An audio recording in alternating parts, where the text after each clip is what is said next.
Good morning. Welcome to school today. It is December the 14th. I always have to kind of go through and figure it out. And we don't have a song after our morning meeting, but let's get our day started by standing for the pledge to the flag. Let's get that all over there. So, I pledge allegiance to the flag of the United States of America and to the republic for which it stands, one nation, under God, indivisible, with liberty and justice for all.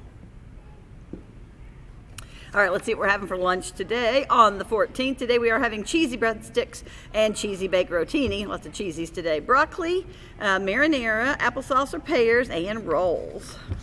Let's see who's celebrating a birthday today on the 14th of December. 14th babies. I think I have a cousin who might be having a birthday. Today's Cameron Johnson's birthday. Let's see whose half birthday it is. And 13. Today is Tobias Doggett's half birthday. Oh, that's it though, just two halves.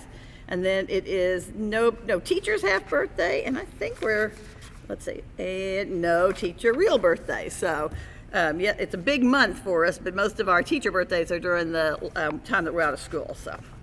All right. Remember that our manner of the week is say thank you, because it's in the time when people are going to be giving you things. So let's make sure that we're saying thank you, okay? And remember to take your badge to lunch, please, okay? Also, so I know you have so many fun things planned this week, but remember, we still have school days left. And so I want to make sure that we're following those typical Red Oak expectations that we say every single day, and that we're not getting so silly and not listening to our teachers and doing the right things, okay? Because that if that happens, sometimes teachers say I don't want to do it, so it's going to be important that you do what you're normally supposed to do, okay? Alrighty, I got some shout outs. These are from Miss Nisano's, actually from Miss Nisano. She took out some folks, Reagan T, Gwen S, Ava W, and Adeline W all went outside and helped pick up trash around the school and the playground. Thank you, ladies, for doing that.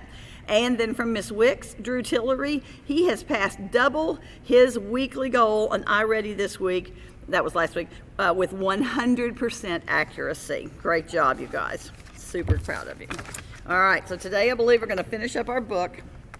Remember that they had the Christmas pageant or the Christmas program, and remember that she was the angel on the top, or angel there in the pageant with the dress that her mama made her. But remember that there weren't, when they passed out all the presents that were on the tree, they were all tied to the tree. Well, you can't see them in that picture, but there were presents for everybody, but Ruthie didn't get one, and we last saw Ruthie, she started to cry. Okay, sorry guys. All right, so here we go. So this is kind of a long time ago mountain Santa Claus, okay?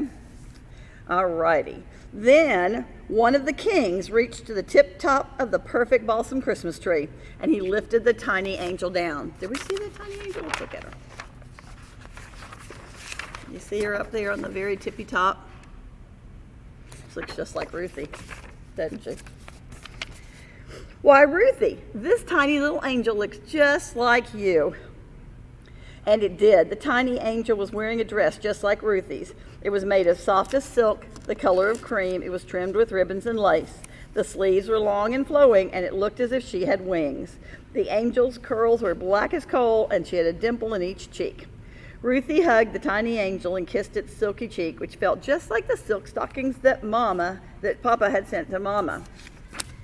The preacher said the Benediction, that's kind of a fancy word for a prayer, and St. Nicholas wished one and all a happy Christmas. Slowly the people began leaving the church.